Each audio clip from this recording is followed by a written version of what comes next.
What's going on, guys? It's Giratoni back with the first video in 5 or maybe even 6 months. I want to start the video by saying, this time that I was away, I was still collecting and staying in the hobby. The reason why I haven't posted in a really long time and sort of almost been avoiding logging back onto this channel or account because, this is not my personal YouTube account.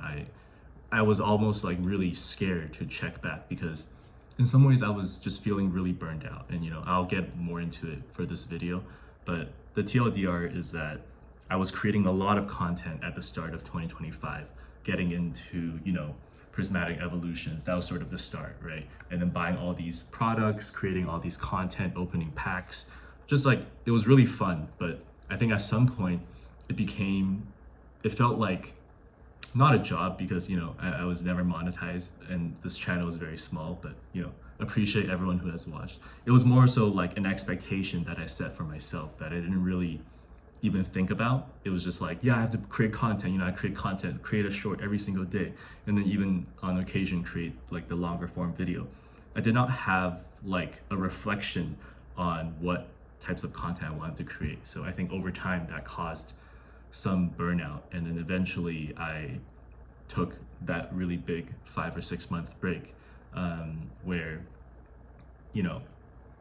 I was just sort of scared. But the past few days I was like, I should check on this account again. And so when I opened it, there was only 3 notifications, because I think the way that YouTube does it, after a while it clears all of the older notifications. So the only 3 notifications I saw on the top of my notifications tab was one, a comment from RoboSkills on one of like my really old shorts where Rob and Jake were doing like a skit of where Magnus Carlsen lost to like the other up and coming challenger chess player, and then Robo was like 3 weeks ago he commented on that. It's like, oh, I missed this, or it's like, I came across this, appreciate the shout out, #BossSquad.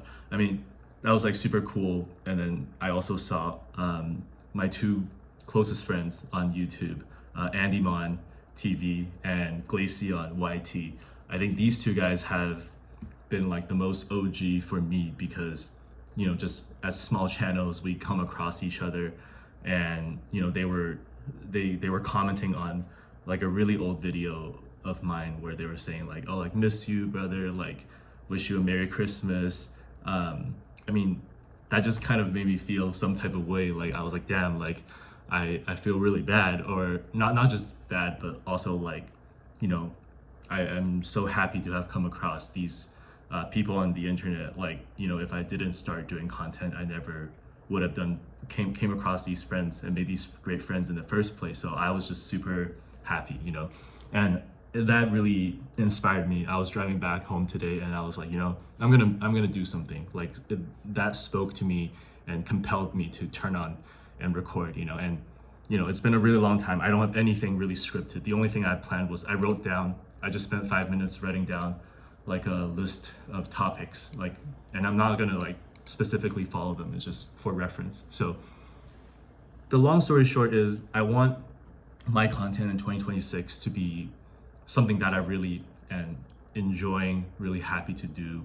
I don't want to, just mindlessly create something, whether it's like posting every day or put some crazy expectation on myself.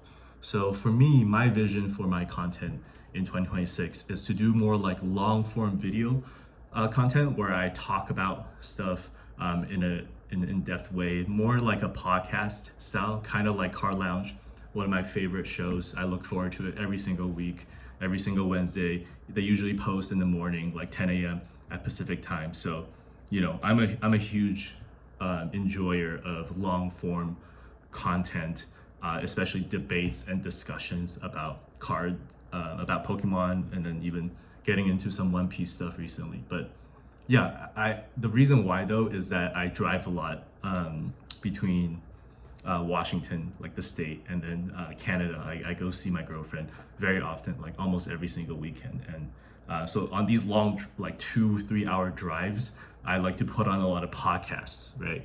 And always love Car Lounge. when Jar Chomp does a podcast, I listen to it. When, you know, go to polls, a lot of like in-depth discussions where people are like having, you know, all these great conversations I really love. So, you know, I think if that's something that I can do, and there's an audience or community out there that's interested in that, I would really love to do more of that type of content.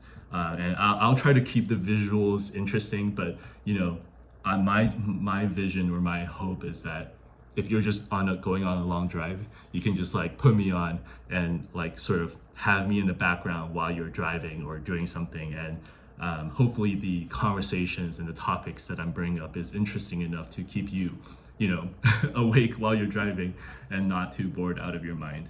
I know that's what I look for when I'm on a long drive, is that, you know, I want something that is engaging, but, you know, not too not too out there, but also interesting in terms of, you know, everything about Pokemon TCG, and maybe even some other stuff like One Piece or video games or stuff like that, but primarily focused on the collecting hobby of Pokemon TCG. So that's a very long-winded intro. I hope the future ones won't be this long and maybe be a little bit more structured, but I know just because I've been gone for 5-6 months, it's a little bit sudden, it's a little bit random. So I just wanted to sort of explain my situation.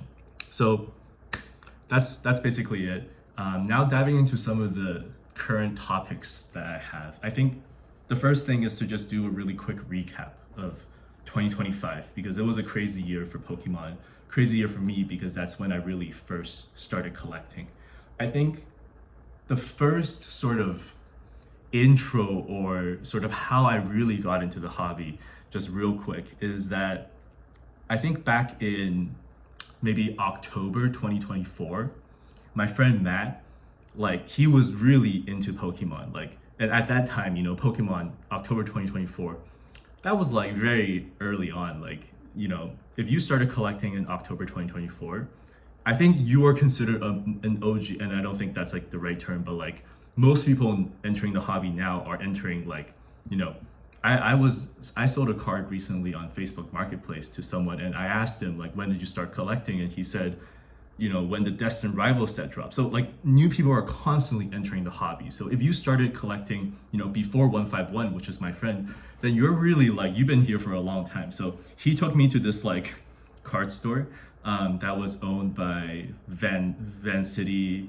I think Van City CJ. Like she's a very big creator in Vancouver, but it was their old shop, and he ripped one of these 151 ETBs, and I think he bought it for maybe 80 to 100 Canadian dollars. I mean, so that's like, you know, really close to MSRP, maybe a little bit like 10-20 bucks above the true retail price of the 151 ETB. And I just saw him open it, and then he hit some cards, nothing too crazy. I think he might have hit like 1 or 2 illustration rares, but you know, he got a lot of just normal EXs, and I didn't really think much of it, you know, back then. Afterwards, I was just like, damn, like you really just spent like 70-80 bucks to open this box, and it didn't really have too many hits, you know, and I just sort of moved along with my day. But fast forward like a couple months at the start of 2025, when Prismatic launched, I was just like, wow, this is really crazy. And I started just paying more attention to the cards and getting into the hobby. And I really just started by collecting a lot of ETBs just because it was what I thought was cool. You know, everyone sort of gets into the hobby in different ways. You know, you might get into the hobby because as a kid you played, you know, all these games like, you know, Red and Blue, or for me it was Pokemon Diamond, Pearl, and Platinum. That's just what I grew up with on the DS. You know, so there's so many, what's the word? There's so many touch points or things that will evoke like a sense of nostalgia for you to, you know, start collecting. And for everyone it's different. Some people are big Gen 5 fans, some people are big like base set fans. It just really depends on your age, depends on what you grew up with, the things that you came into contact with. So for me, it was like 151 really spoke to me because it's like the first 151 Pokemon, right? And then Prismatic was like, wow, this is so cool. Like the cards are visually stunning, all of the SIRs from there. So that's really how I got into it. And then the ETBs I thought were like a beautiful display. And I also understood that from a numbers game perspective, like buying packs and ripping them weren't the best odds. So, and I think I'm more on the financially disciplined side. So I still bought packs and ripped them with friends. But for me, I was like, I really saw the value of collecting sealed ETBs as a display. So, all these were like, some of these are much newer, right? Like the Mega Lucario version of the Mega Evolutions ETB and then the Phantasmal Flames ETB. But I went around Marketplace, I hunted all these ETBs, and I got them for like a really good deal compared to what it is now. If I'm sure a lot of people have Collector, the app where you track your I guess quote unquote investments, whether it's sealed or individual singles or Pokemon slabs, they've all gone up a tremendous amount. 2025 was a really crazy year. The biggest thing sitting in my own personal collection is this 151, just normal ETB, not even a Pokemon Center. And the normal ETB, I bought it from a really cool guy called Chris. And at the time I bought it, it was $140, which I thought was an insane amount of money. Like, because just by looking at what is inside, you have a promo, which is the Snorlax, and that's a nice card. That's like $10 or so. And you have 9 packs. So you're paying $140 for 9 packs, which is really crazy. And now looking back, it was a genius decision because this is like close to almost $400, right? Like that's an insane amount of growth. And I'm very glad that I got one of these, but some people are gonna be like, wow, like I should have bought more. But you never really know because there's stuff that you buy that, went down a lot as well. So for me, if you see in the back there, that's like a frame that my girlfriend got me where all 4 of the gold V-Star cards from Crown Zenith, like the Dialga, Palkia, Arceus, and Giratina are sort of mapped out. So that is an example where the Palkia, the Dialga, especially those 2, I bought at like a really high point. Like I think I bought both of them for around $100, and now both of them are in the PSA 9 are like I think $60. So like a 40% decrease in what I bought it for. So I wouldn't say like you should beat yourself up over buying something or not buying something because the market is really unpredictable. And you really see that with things like these like top chase cards in the past year, whether it's the Umbreon SIR or the Alt Art form from Sword and Shield, from Evolving Skies, the Moonbreon, or even the Paldean Fates, or is it the Paldea Evolved? The Magikarp by Shinji Kanda. Like these top chase cards have really fluctuated, whereas these other just random illustration rares, like the there's a lot. I can't really name them off the top of my head, but it could be any card. Like for example, the it's right on my fridge actually. My girlfriend bought what's the evolution of Meowth? The Shroud of Fable illustration rare of that card. Let me just actually quickly check. It is okay, it's in Japanese. I'm totally blanking.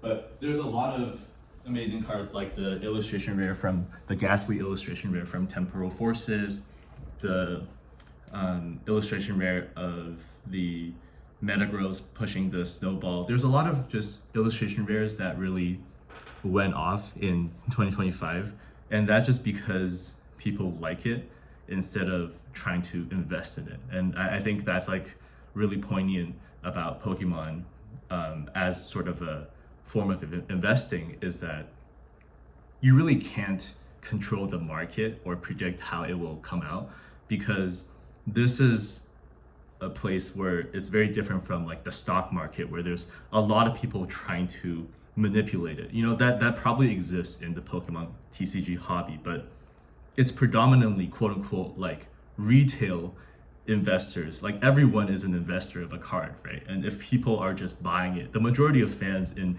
TCG, in the Pokemon TCG hobby, are just regular people. Even if they are purchasing the card as with the intent of investing, it is more of a hobby. So I think this is why you see a lot of these illustration rares that, you know, are not the most popular Pokemon just really go up, because people genuinely love the cards. And I think that's an amazing thing that's very refreshing and very fun. And, you know, I think that helps us stay true to why we are doing this in the first place. It's not really just purely for the money. Like, sure, there's some financial incentive, like for example, buying some ETBs and holding them and seeing the value go up. You're like, that's great. And then now you can do something with that money, right? Like if you ever need some extra cash, you can sell some stuff. Or if you just want to stay in the hobby, it's great to sell something. For example, I have a Pokemon Center ETB of Shrouded Fable. And you know, I'm not the biggest fan of Shrouded Fable, but I think it's cool. You know, I like some of the illustration rares in there, like the Monkey Dory with the petals in the back. So like you can trade that, you know, that Pokemon Center ETB is probably over $120 now for like a slab for another card that you want to add to your collection. So I think that's the beauty of seeing your collection appreciate, is that, you know, when there's something that else that you want to get, now you can trade without spending more money. I think that's the best part about seeing your collection appreciate, is that you can continue to adjust your own personal collection to see what you ultimately want to get. So I think that's been my favorite. So yeah, I think I just want to share some of the other stuff that I've been collecting, because, you know, even though I have been missing in terms of creating and posting, it doesn't mean that I've been out of the hobby. I've still been going to a lot of conventions. I've been trying to sell some of my stuff on Facebook Marketplace now, locally to the Washington area, just because, you know, I really took home, like, I took to heart what Jar Chomp, Jake, was saying as a tip. He was basically saying, like, collect what you like and then sell the rest, you know. And I really took that to heart, because I was opening all these packs with my friends and I had a lot of extra hits. And actually, I posted a lot of them on Facebook Marketplace, but you'll see that aside from the front pages of like my binder, which has like a lot of the Metagross illustration rares, and then my girlfriend's collection of Ghastly, Gengars, Haunters, and Meowths.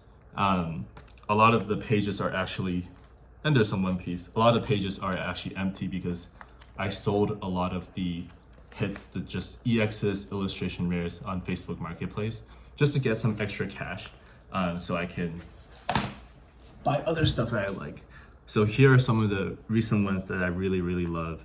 I went to Front Row Card Show in Vegas and picked up a few bangers, like the Zapdos SIR from 151, where you have all 3 legendary birds.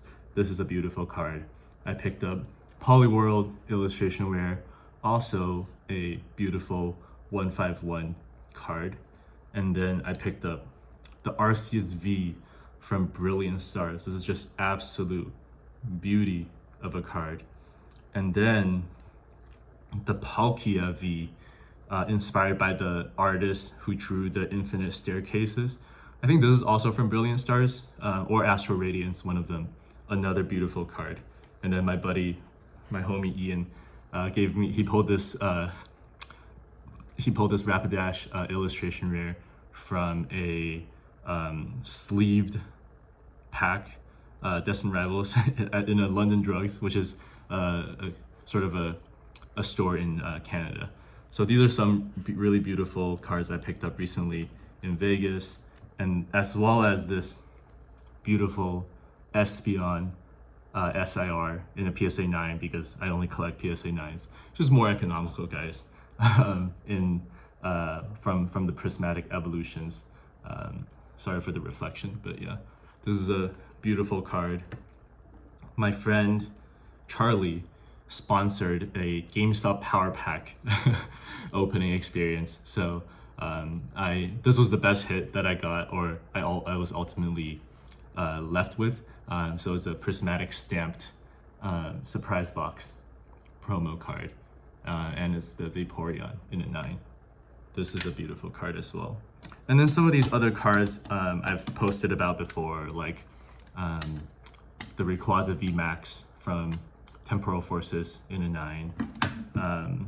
And then these 3 I really love because they were sort of a flower series. It's the Beedrill from Astral Radiance, All Art from Astral Radiance, the Venusaur SIR from 151, and the Trainer Gallery. This is the Gardenia's Vigor Trainer Rare from Crown Zenith as well. This is a fun fact that I did not know when I bought these 2 cards, but these 2 cards, the Venusaur SIR from 151 and the Gardenia Trainer card from Crown Zenith, are actually drawn by the same artist. I did not even know that. I just thought visually they look really good together, and they had like a really similar style where the hollow pattern is layered beneath these cutouts. Whether for the Gardenia Trainer card, it's the flowers, they're like not shiny, and then for the Venusaur, it's just Venusaur that's not shiny. So yeah, they're both drawn by this artist called Yuri Yuki Ike Gami. I probably butchered that, but it's a beautiful card. And sadly, the Beedrill All Art is not drawn by the same artist, but I just thought visually they look really good together. So that was a really big highlight for me in 2025 to get these 3 cards.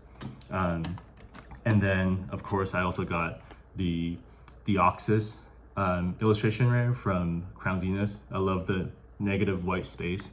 And more recently, I picked up the Arceus V. I think this was a promo card that was a part of a collection box, I believe. But this is just a beautiful card. I've been looking for it for a really long time. It's where Arceus is like right smack dab in the middle, and then you have all these Pokemon in the background, and on the bottom here, like these 2 Bidoofs looking at it. It's just absolutely beautiful card. Another fun fact, these 2 art cards are drawn by the same artist. So visually it's less obvious, right? Like the Deoxys looks very different than the Arceus. But you know, I thought that was also really cool that I bought 2 completely different cards without knowing that they were drawn by the same artist. I just thought they were very, very cool. And you know, I can kind of see it, you know, they're both very visually creative cards. The Arceus V, in terms of perspective, because it's of the framing, is very like in the middle, the card has a lot of depth, whereas the Deoxys feels like flatter, but the use of white as a negative space, like Deoxys is charging toward a direction, and it's just very, very creative. So I think this artist, also shout out to them, they are just called,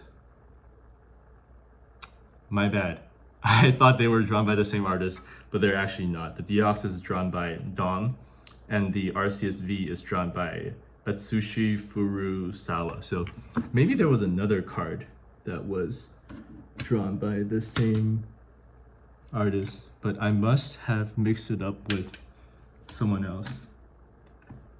So my apologies, guys. Oh, okay. There was an overlap.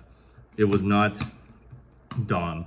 It was Atsushi Furusawa, who drew the Arceus V promo, was the same person that drew, drumroll, this is a new one, this is a banger, the Lucario EX, the Mega Lucario EX special illustration rare from Mega Evolutions.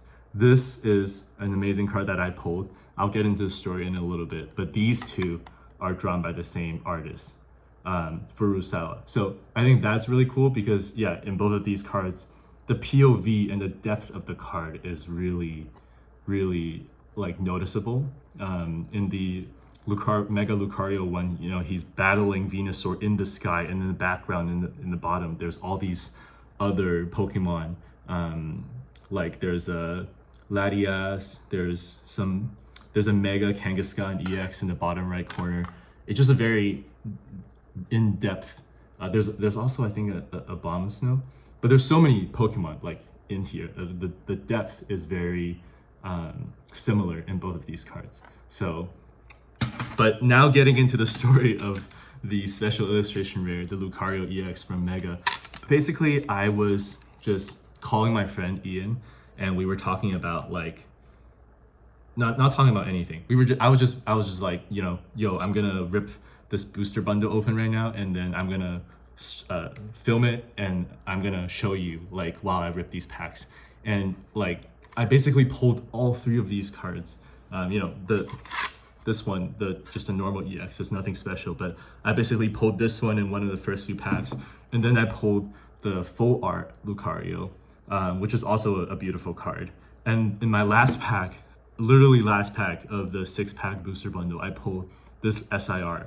So basically I ended up sending all three of these to go grading, and I ordered I ordered it in sort of like this way, where this one is on the left, and then the big hit is in the middle, and then the full art one is on the right. So they sort of look like a sequence. And unfortunately, the big one did get a 9. The front looks pretty good. I think maybe it's the back centering that did it, but the other two were a 10. So I was really happy about this. Probably gonna hold on to it for a while, just because I did pull it.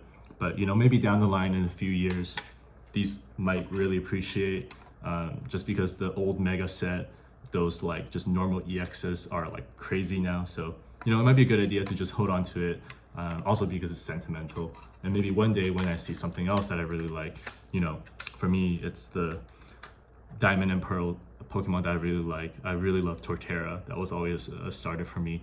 So if there's some crazy Torterra card that comes out down the line, some Torterra SIR, you know, where he's battling Infernape, that's like the Venusaur and Charizard version, but for Diamond and Pearl, you know, I might cough some stuff up and to get that. But for now, I'm holding on to this as well.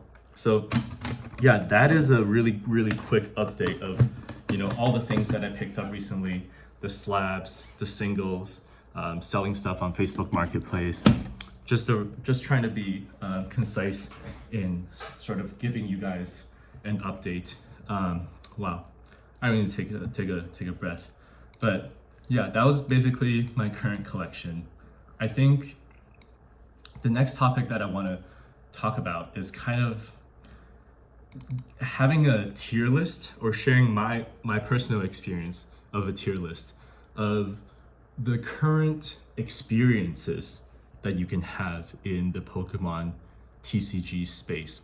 So an example of an experience is like going to a card convention, like Front Row Card Show, or the bigger ones I haven't been to, you know, like Card Party, or yeah, there's some other ones, but the ones that I mainly go to are Twin Oak Card Show, which is usually rotates between places like Portland and then in Washington as well. So I tend to go to like the smaller ones where there's no entry fee, or if there is, it's like $10-20 max. So yeah, it could be that, it could be ripping packs, it could be selling your cards on Facebook Marketplace, and it could also be watching just YouTube videos or collecting sealed. So I kind of want to rank these experiences in 2025 for me, because I think it's kind of a good thing to reflect on, because if you're not thinking about how you're experiencing Pokemon collecting, or the sort of just the hobby, you might be just continually doing something that you might not enjoy, or you might be sort of stuck on how you're thinking about something. And I'll sort of get into that in a bit. So let me just write this down while I'm speaking. So yeah, I think there's all these things like ripping packs, collecting sealed, selling on Marketplace, going to card shows, watching your favorite creators on YouTube. I can't think of anything else for now. So I'm just gonna start ranking them. I think for me, I did rip a lot of packs. So this is the first topic, ripping packs. I opened only one ETB in the entire 2025 year. And that's because I know that opening an ETB is not really the most cost efficient way to rip packs. And you know, your ETB has some appreciation, right? Or some price appreciation, meaning that if you hold your ETB, the likelihood of the value going up is very high. And if you were to buy an ETB, hopefully you're buying it around market in one of the Pokemon vending machines. But if you're not, then because Pokemon products are so scarce nowadays, you're probably gonna spend like 20, 30, and sometimes 100 or 200% over MSRP to get that ETB, and to just rip that ETB open just for 9 packs. It feels really bad when you don't hit anything, right? And I'm all for opening packs if that's what you really enjoy, but I think a lot of times it's really hard to separate the financial expectation. If you open up 9 packs from the ETB and you only hit like 1 illustration rare, or if you open an entire booster box and you only have like 2 or 3 illustration rares and like no SIRs, it's gonna feel kind of bad. Like you're like, damn, I should have just bought the single. Like if I was chasing the Bubble Mew from Paldea and Phase, I should have just spent $500 on it instead of like opening 2 ETBs or opening like 40 packs and not hitting it. So I think ripping packs is a really fun experience, but you have to kind of have the right expectation, which is why I think I'll start by just ranking it in, if we have a few tiers, I think I'll just rank it in the 4th tier out of 4. So 1 being the highest and 4 being the lowest. I think it's not something that you can continuously do on a sustainable basis, and you can sort of get into maybe a little bit of a negative groove if you continue to rip and you continue to not have any hits. For me, it was a relatively positive experience. The only time that I bought packs and ripped it in 2025, aside from the 1 White Flare ETB that I opened with my friend, was just individual packs that I got from the Pokemon vending machine. So those were always at MSRP, and they were like $5 or something per pack, and I never had any crazy expectations. And I did hit some nice cards, like I hit the Volcanion SIR from Journey Together. Not a crazy popular Pokemon, but still cool to have some hits, and I hit a lot of illustration rares that were really nice. So I would rank ripping packs at number 4 out of 4. Yeah, with 1 being the highest. The second thing to talk about is collecting sealed. And I think collecting sealed, a lot of people have mixed feelings about it. I think for me, I really like collecting sealed because outside of Pokemon, I like to invest in stocks. So I do, for me, it's hard to separate the financial aspect of it and seeing things appreciate with like, and just having them as a display is really beautiful. And I think, every Pokemon collector, and it's sort of the reality of the Pokemon TCG hobby, is that, it's predominantly, the people in the space are predominantly adults. There's really no way to go around it, and adults have more money, adults like to financialize things, adults like to collect both sealed and open the products themselves. This is not new to Pokemon. It's been around for a really long time. I'm sure there's people who collect sealed versions of Funko Pop, like they're not opening them. There's people who collect probably sealed versions or like very minty preserved versions of Beanie Babies and wine and sports cards as well. It's not specific to Pokemon. So I think collecting sealed is a thing that definitely exists and is very, very popular. A lot of people even collect things like sealed cases of booster boxes or ETBs where you can't even see them, or if you do, it's like it's acrylic. It's a case in a like a what is that called, in a paper box, in a cardboard box where you're just looking at it, you're like, yeah, that's nice. So I think for me, the reason why I collect sealed ETBs is that it just visually looks nice. At least it's something that I can look at, and of course there's the financial appreciation of it that I really appreciate. So where down the line, maybe I can open it with my kids or with my friends, or I just sell it to get something else that I really want, whether that's other Pokemon cards or products, or maybe I want to pay for something. I know Jake, Twice Baked Jake, a really big inspiration for me. I think he said one time on the Car Lounge podcast to Robo that for his kids' college tuition, it's just going to be a box of Evolving Skies, ETBs, or booster boxes, or something like that. Like that's just going to be his kids' college tuition. And right now that it's valued at around like maybe $30,000 or something. But in 10 years and 20 years, when his kid is ready to go to college, it's going to be worth like 100K or something. Like that's just crazy, I think. But seal collecting for me, I think, is really fun if you know what you want. So for me, it's ETB. So I really enjoyed that. And I'm not collecting like dozens or multiple ETBs of the same one. For me, I just want one of each. So it's the financial incentive is not that strong. Like if one of them goes up like 3x, that's just like $200 or $300 extra. Like that's not a significant like impact on like someone's life. Like yes, that's nice, but like I wouldn't really treat this as like real investing. It's just a nice thing to have. So I would say seal collecting is maybe number 2 out of 4 in terms of the ranking. It's not as interactive, obviously. It's not like you can look at a really nice card, but it's just like, looking at it on your wall as like a display. The next thing to talk about, or on the ranking, I think selling on Marketplace is a really interesting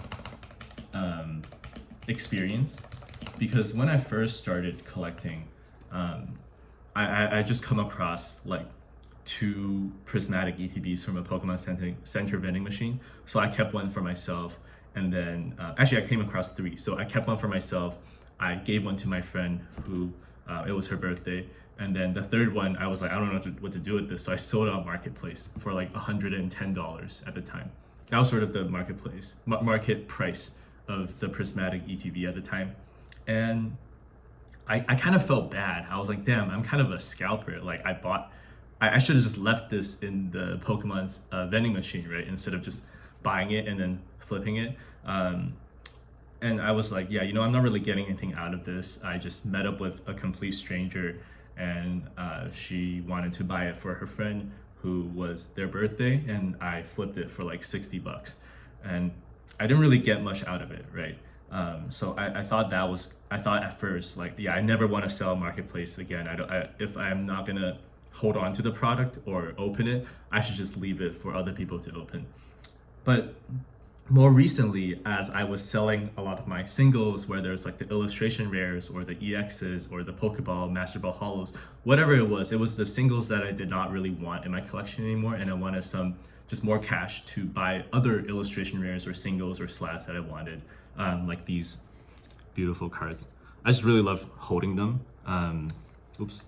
These singles, just because like I wanted some extra cash to buy these singles, and like that experience really changed my entire attitude and perspective about selling on Marketplace. And the reason is that before, when I was selling it, I didn't have any big attachment or connection to the seller, I realized, or to the buyer. And also, when I was selling the prismatic ETB, I was just getting into the hobby, so I didn't really care too much for it at the time. But now, selling my singles to strangers on Marketplace, it's like totally different, because every time I meet up with someone, I'm like really having a genuine connection and conversation with them. Like we always talk for like 30-40 minutes. Like after I give them the cards and they give me like $5 or $6 or whatever for each card, I'm like, we're having these deep conversations about how we got into Pokemon, what we're collecting now, and all these really random things that we talk about. It's just like the best thing ever, like in terms of just having fun. Like, because when you can actually talk to other people who are part of the hobby and really enjoy it, wherever they are in their own collecting journey. Some people are just starting to collect for the first time, while other people are trying to master set. You're gonna meet all kinds of people, and everyone that I've met so far on Marketplace that I've sold something to, it's been like a really fun experience. And some of them, even become friends. And I think that's just like an amazing way to meet people. Granted, you should be safe. I haven't bumped into anyone where it's been like a sketchy situation. But you should always be careful, try to meet in a public place like a mall, or, in front of a grocery store or whatever, where there's like a lot of people. Make sure to be safe for sure. But I would say, for me personally, selling on Marketplace is actually like ranked really high. Like it's like S tier. Like out of 4 right now, it's number 1, just because it's actually a way to engage with people, right? And if you think about it, the next one that we're going to talk about is going to card shows. Basically, selling on marketplace, you're basically a vendor in some ways, and obviously, you're not gonna.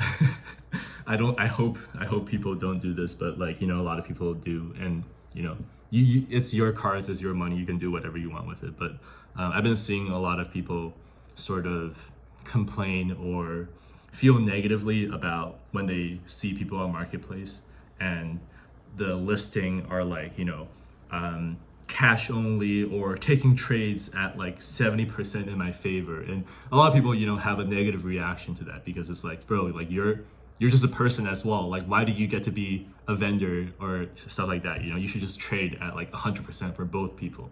But like it's your money, it's your cards. You can do whatever you want with it. You can choose to buy, you can not. So like I don't think I have anything to say about that. But yeah, going to car shows is a really enjoyable experience. I think, unfortunately, the state of the hobby is a little bit negative in some senses, because when I have been to a car show, there's definitely a lot of really positive vendors that I'm gonna shout them out. Like Ricky TCG. I met him at the Front Row Car Show at Las Vegas last 2 weeks ago, I think 2 or 3 weeks ago. He was really awesome. I wasn't able to buy anything from him because he was asking for just cash, but I was almost going to buy a PSA 9 Bubble Mew from him. But I just think everyone is under a lot of pressure right now, especially vendors, just because a lot of cards are really volatile. Recently, a lot of cards have crashed in value. I think a lot of the modern cards are losing like 20, even 30%, especially the big chase cards. So imagine you're a vendor, right? And you put a lot of money into buying these slabs and expensive singles, chases, and your margin isn't very wide. Like you have to buy at like 70, 80% and then sell at maybe 90% of market. And if that fluctuates even slightly, you have to sell that card at a loss. So I totally understand that if you're a vendor, you're probably under a lot of stress, or like, especially if this is your full-time job or way of providing for yourself and your family. So I totally understand that. But I think I just come across, unfortunately, like a lot of vendors where, they don't really care about, talking to you or connecting with the buyer, and they just like dismiss you really immediately if they don't think that you're going to buy a card. And I understand, you're busy, you've been at the car show the whole day, and maybe you do have some really great conversations with people earlier on in the day, and then maybe later on in the day, unfortunately, like not every interaction is going to be perfect. But yeah, like when I went to Front Row Car Show, I think I was asking about a Gengar VMAX, like a PSA 10, just because there was no sticker price on it. And then that person was like 2,000 or 2,100. Yeah, it was something like, like a few $100s above market price at the time. And I was just like, wow, that's kind of crazy. And then, they were just seemingly kind of dismissive. Or like there's other vendors that really like list cards like much above market and stuff like that. It's not everyone, but unfortunately, with so many people entering the market and the hobby as vendors, you're unfortunately going to run into some not so positive experiences. Granted, there are some really, really awesome vendors that, have a really great attitude and really don't care if you buy something or not, or they don't put that pressure on you. I think, yeah, sometimes that's another thing. It's like if you like want to ask about a specific card, and this is just my perspective, it's not like I'm saying like I believe everything I say is right. It's just my own experiences, and I want to be really honest about that, right? There's also some vendors where if they sort of like pressure you to like maybe buy a card, and I have the ability to walk away from every single deal, but I think for some newer collectors, you sort of feel pressure to buy something and stuff like that. But I would say maybe going to car shows is at 2 right now for me. I think it's sort of tied with collecting sealed. Overall, it's still a really, really cool experience. Um, let's see what else is left. Watching YouTube videos. I think that's sort of the last one. And I would say this is really high up for me as well. So maybe I'll move going to car shows down to 3 and then put watching YouTube videos at 2. YouTube is one of the main ways that, I'm experiencing the Pokemon TCG experience. And that's just because there's so many amazing creators on this platform, from Bulbasaur to Garchomp to Trader John's. Super cool content that they're doing. I really love just the personality that they really bring to every interaction from their vendor POVs. They're really, really funny. And I think Derek is just a really charismatic guy. And I really feel that he really wants to be fair and honest to the people who are buying stuff from him. And so, yeah, Trader John is super cool. And of course, can't forget to mention like Toys Big Jake and RoboSkills, the Car Lounge folks. Really big inspiration. They are just so knowledgeable and they've been in the game for so long that every single week, I feel like they have new insights to share, which is super awesome.